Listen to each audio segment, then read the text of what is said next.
Masayahin siyang tao noon sa probinsya. Pero ngayon rito sa Maynila, nagbago lahat iyon.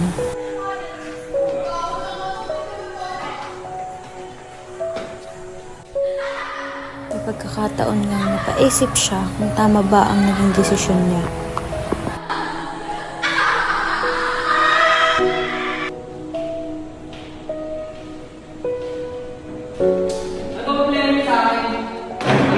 Napasabing, hindi ko na ata talaga kaya. Hanggang isang araw, may 2 taong lumapit sa kanya. Uy, okay ka lang? Sumama ka sa amin. May club kami, baka makatulong sa'yo. Dinala siya sa isang silid na hindi niya makakalimutan kahit kailan. Kasi namin kasi nakarami pa siya binubuli. Kaya naisip ko namin ipasok dito sa club. Mga pala sige bro, dito niya friends para dito kami para pagtanggulin mga tao sa mga inaano na tao, ganun. Yung mga estudyante.